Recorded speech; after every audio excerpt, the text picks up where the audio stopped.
What's up, guys? Stevie James here for Alternative Press and SoundExchange. I'm hanging out with the one and only Randy Blythe from Lamb of God. What's up, Randy? How you doing today? All right, man. Just ready to rock. Always ready to rock. So, I've been a fan for a long time. Listened to all the albums, and one thing that really sticks out to me is each and every album, you're always pushing the envelope with your vocals. Each album takes a step forward, a step forward, a step forward. Is that something you're conscious of and always striving to do? When you're sitting down and putting together an album, do you want to go, I want to push the envelope in this way? Or is it something that kind of comes naturally as the songs come together? No, it's conscious, definitely. I mean, because the style of vocals I do, for the most part, you can be very monotonous, very monotone, like, and doing the Cookie Monster thing, which is all I could do at first, So it's definitely trying to push the envelope some. And then I did a little singing on the last record, because I don't know really where else to push the screaming thing. You only scream so hard, so loud. There's only so many different ways you can do it, I guess, I don't know. So, yeah, I think should be the goal of any artist, though, to try and expand their tool that they use or whatever. Going into singing, I know a lot of Lamb of God fans were a little skeptical of the clean vocals. Mm-hmm. When you were getting ready to do that, did you talk to the other guys about it? What kind of went into, I'm just gonna let it rip right here? What went behind that? That happened really organically. It wasn't like I'm gonna try clean singing or we're gonna write a song with clean singing. Willie, our guitar player, just sent me some riffs that he was working on before we got into the studio together.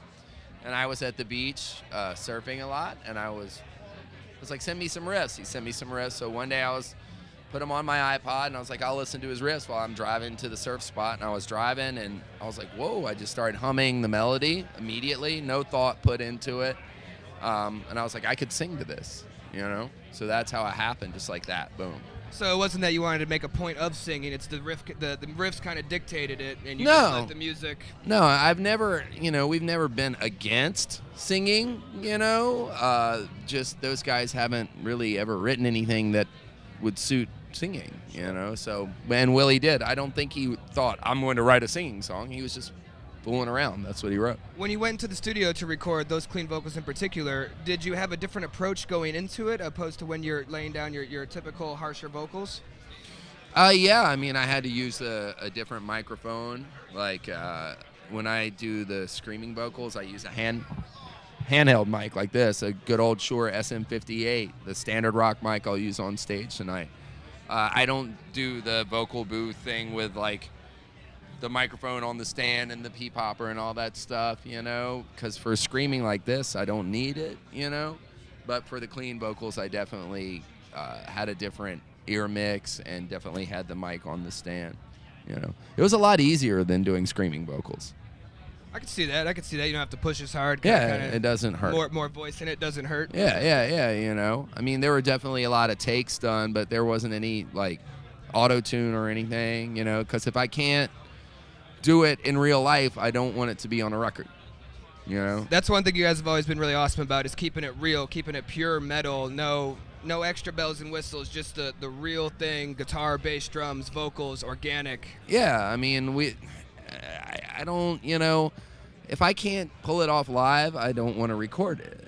I mean, unless I was going to do like some weird industrial band like Tub stuff. I mean, Sure. That's cool. That stuff's cool, Absolutely. Heavily affected and all that stuff. But in this particular band, if we're not able to pull it off live, we don't want to record it.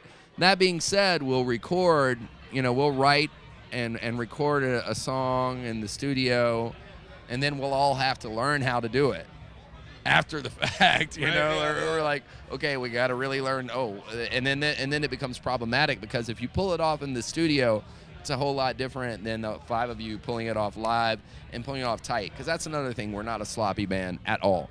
No, I would say as much as I like listening to the music, I almost prefer the live version of the songs. Like the Philadelphia CD is probably my favorite CD from you guys because it's so real and it's live and it's in that moment. Yeah. And that's the best part. So moving forward, you guys have been just pounding away over and over. Like I'm very impressed with the stamina of this band. You guys seem to always be touring, always pushing out new albums. What's kind of the driving force behind that? Do you guys just all look at each other and go, you know what, we don't want to do anything else? Or what? No, I do lots of other things. What keeps you guys going? Hatred of each other. Nobody wants to be the first to quit. And that way, everybody else can just lay blame. Okay, so it's a stubbornness. It's that a just horrible, keeps it going. dysfunctional hatred of your bandmates. That's awesome. That's motivational, really. Yes. Excellent. If you want to be a successful band, just make sure you hate all your other band members. Oh yeah, and yeah. you can go far. That's how it works. We're not the good buddy hug club. Good. Excellent. All right, Randy. It's been a pleasure to sit down with you. Lamb of you. God, Alternative Press, SoundExchange. Rock on, guys.